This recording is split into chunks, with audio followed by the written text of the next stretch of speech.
Heyo,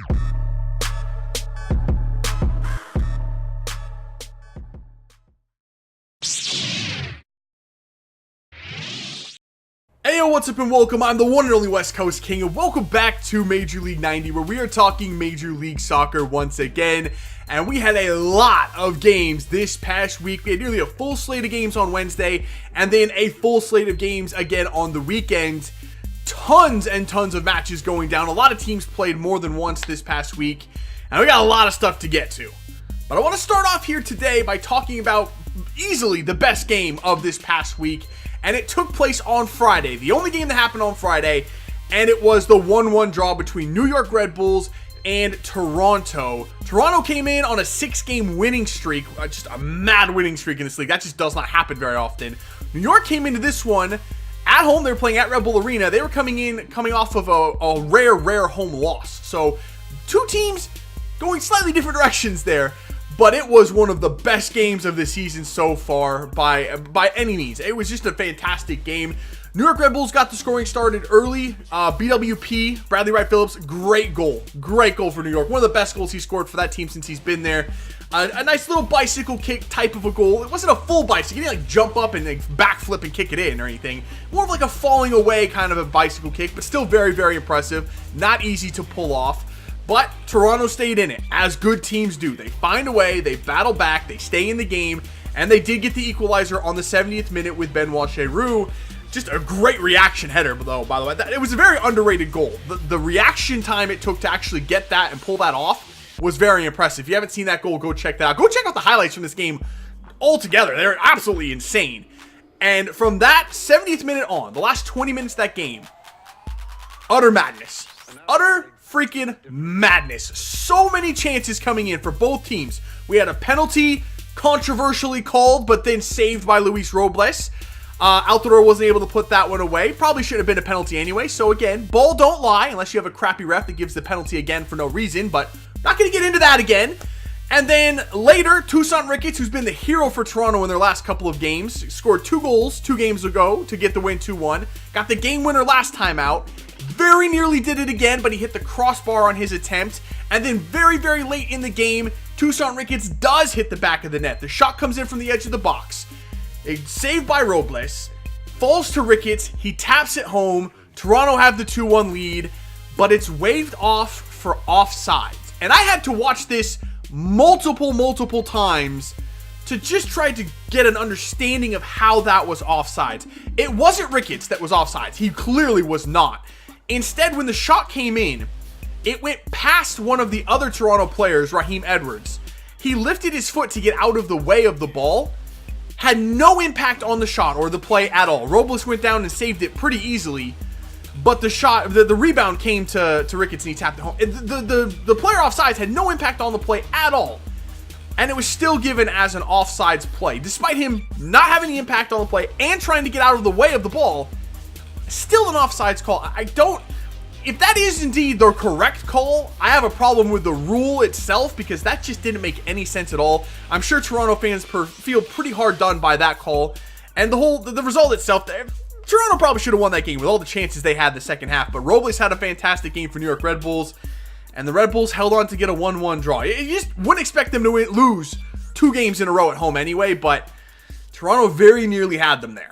So with all the other games going down this past week, some of the teams are looking really, really good right now. Obviously, in the Eastern Conference, we have Toronto, who came in, winning 6 games in a row, then drawing New York Red Bulls. They have a 5-point cushion atop the Eastern Conference, and they look absolutely dominant right now. In second place now, we have Chicago, who won 2 games this past week, albeit against DC United and Colorado, who are the 2 worst teams in their respective conferences, but you still have to go out and get the job done, and Chicago did just that, picking up 6 points this week. They look really, really good as well. And in third place is NYCFC, and despite a slight stumble on the road midweek against RSL, it was at Rio Tinto in Utah, but they still lost that game. For a true contender, you just wouldn't expect them to lose that. At least a draw. At least give me a draw out of that, but they did lose it 2-1. I think that was more of a slight stumble more than anything else, though. And then they came back on the weekend and beat Orlando in Orlando. Not too bad for that NYCFC team. In fourth place, we have Orlando, who are tied with NYCFC on points, and I'll get to them in a minute. I can't really say that they're a hot team right now because they really, really aren't. In the Western Conference, we have Sporting Kansas City in the first place spot. And they won midweek at home against Seattle. That's something you'd expect them to do. Seattle don't go on the road well or play Sporting Kansas City at all, regardless of where they play them, but it was in KC as well. You'd expect Sporting to win that game, but they've won a lot of games recently and picked up points in places you might not expect. And that's what I was talking about a month ago. I said this Sporting team could be really good if they can turn the corner and pick up those points you just wouldn't expect them to normally pick up. They're doing that now, and that's why you see them in first place in the Western Conference. In second place is Houston.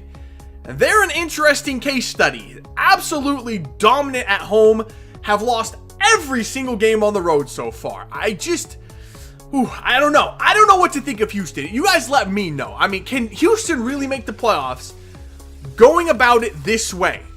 Portland tried it last year and it did not work. They were dominant at home, didn't win a single game on the road. If they had won one game last year, Portland would have made the playoffs. If they'd won one game on the road, couldn't get it done.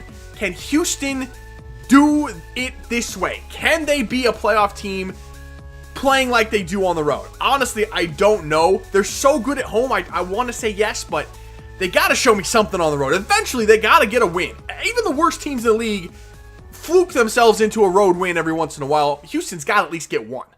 Now, on the flip side of this coin, you have the teams that are not looking so good all of a sudden. And now we can talk about Orlando. They were looking really good. They found themselves in first place just a few weeks ago. Couple of tough results for them this past week. They drew 1-1 on the road in San Jose. San Jose's a team that I just don't know what to think of them either. They don't really, dominate anybody, but they don't lose games. Even when they don't play well, they seem to get a point out of it. I don't know. They're in like third place, I think, tied for third right now with Dallas in the West.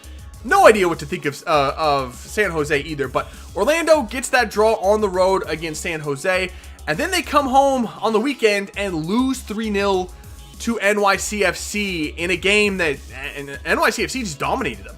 Orlando, they don't lose at home. That's been their thing this year, much like Houston.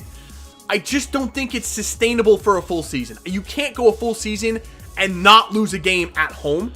You can go a full season and not win a game on the road. That's the problem. So if you're going to bank on your home form all year long, you can't afford to lose games. You certainly can't afford to lose them 3-0 like that. So, I don't know. Orlando, I still think is going to be a playoff team this year if they can keep Kyle Larin the full season. That's always a question with them. He might be going overseas to Europe at some point, but I don't know, man. Orlando, that was not a good performance from them. So, in the Western Conference, we got to talk about Portland. And let me give you some stats here. The last 2 months, since March 25th, Portland have 2 wins, 3 draws, and 4 losses. And I have no idea what to think of them. A few weeks ago, I said, don't worry, Portland fans. You're going through a bit of a rough patch right now. You're still a playoff team. They'll right the ship, and they'll return to form. They started this season off looking absolutely unbeatable. Nobody could touch them. Now, they look bang average. I mean, they gave up 4 goals this past weekend to Montreal. They were on the road, and they played down to man for 70 minutes of the game, after Aero Chord picked up a red card for violent conduct in the 18th minute. But they still gave up 4 goals. You'd think they'd band together and at least, try to play defense a little bit. No, it just didn't happen. The heads went down, they gave up, and they gave up 4 goals. That's not the same team I saw at the start of the season. And I don't know which Portland team is the true Portland. Is it the team that started the year unbeatable, or is it this team now? Maybe it's a mix in between, but, I mean, some teams this year have just gone up and down so drastically, and Portland seems to be the poster child for it. They started the season on top of Everest, and now they're just hit. This might be their rock bottom right now. 4-1 for the team that was so good. I just don't get it. I really, really don't, but Portland is another one of those mysteries to me. I just don't know which Portland is real, and maybe you guys can tell me. Is Portland really going to be the team that started the year, going to be a playoff team? Or do they have a chance of missing the playoffs now? So from one Cascadia team to another, let's talk about Seattle, shall we? And they played 2 games this week. I mentioned on the road in Sporting midweek. Didn't expect anything good to come from that. They dominated the first half of that match. Got absolutely nothing from it, and then got absolutely reamed in the second half by Gerso with an 18-minute hat trick for Sporting Kansas City. What the actual hell is that? I don't know. I didn't expect to win that game anyway, so I'm not going to dwell on it too much. But then they came back home this past weekend. Even early in this season, it had to be classed as a must-win game against this RSL team that are one of the worst teams defensively and one of the worst teams offensively. Had to win that match at CenturyLink Field, and they just squeaked it out. And it wasn't for lack of trying. It wasn't like they played poorly and like just barely squeaked the result out. Dominated RSL. The first half, similar to the one in Sporting Kansas City, dominated it. Hammered the goal, and Nick Rimando played out of his freaking skull in that game. One of the best performances by a goalkeeper so far this season. Kept Seattle off the scoreboard for a very long time, and eventually, through pure luck, I'm not going to try to hide that, they finally got their goal. Harry Shipp with his second interesting goal of the season. He scored 2, and both of them were very, very bizarre. This one, he takes a shot trying to hit it far post. Nick Rimando's diving. He's going to make the save. I had no doubt about it. It bangs off of one of the RSL defender's chest and goes to the opposite corner. Nick Rimando can do nothing about it, and it goes into the back of the net. And that was the only goal they scored. 1-0. They did get a penalty in the second half. Unfortunately for Seattle, Nick Rimando is the best penalty-saving goalkeeper all time in the MLS. And Dempsey steps up, and Nick Rimando saves the penalty anyway. It's just like...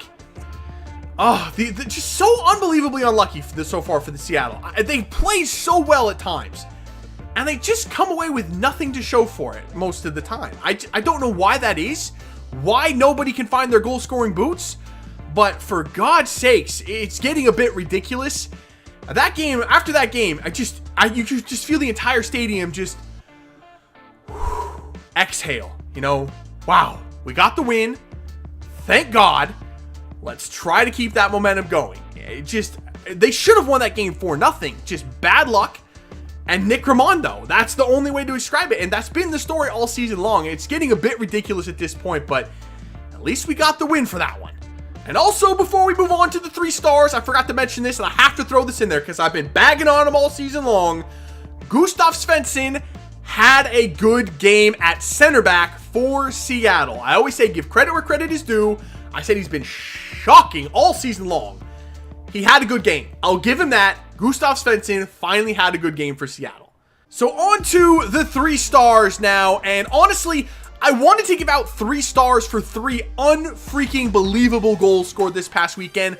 But one of the stars has to go to someone else for another great performance. So the first star, Ola Kamara.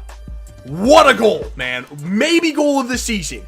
A 45 yard pass played over the top, 1 bounce, hits it on the half volley, over the goalkeeper's head, far post, into the back of the net. Unbelievable goal. Albeit in a losing effort, but still one of the best goals scored this season. Might be the best one we see all year long. Star number 2, another fantastic goal. This one by Giovanni Dos Santos for LA Galaxy. Alessandrini plays the ball in, and Dos Santos, like, spinning side foot. I don't even know how to describe it. Just go watch it. Freaking Taylor Twellman lost his mind on the live commentary on that one. It was a very, very good goal as well. I don't think it was quite as good as Kamara's just because of the technique used to score his goal, but still a great goal nonetheless. Honorable mention for star number 3 has to go to BWP for his mini bicycles kick goal that he scored. Again, if it was a little more athletic, might have been able to nab that 3rd star. Still a very good goal though. But star number 3 has got to go to Nick Rimando in maybe the performance of the season by a goalkeeper against Seattle. Like I said, saved a penalty, made a number of just unbelievable saves in that game. He was so quick to get down to save shots. It was unbelievable. It was like playing against 3 goalkeepers. He was that freaking good, so he has got to get star number 3 from me. Just a great performance by Nick Rimando. So that is all that I have to talk about for today. Coming up this weekend, though, some more really, really interesting games. First off, on Thursday, Chicago playing host to Dallas. That should be a really interesting game. And then on the weekend, though, some big rivalry matches. We've got New York Red Bulls and New England. We've got San Jose and LA Galaxy. Good California derby there. And then, of course, the big one at CenturyLink Field, the I-5 rivalry, Portland and Seattle. Unfortunately, this is going to be the first derby match that I'm not going to be present for. in like 4 years. Unfortunately, I have to work on Saturday. I'm going to be watching the game regardless. They can fire me if they want to, but I ain't going to miss that game for nothing. I can't be there. The least I can do is watch it. So I will be watching. I just really pissed that I can't actually be at that game. But either way, should be a lot of fun. So that is it for this one. If you did enjoy it, make sure to let me know by leaving a like below. Subscribe if you're new. I'll see you when we come back for some more Major League 90. See ya.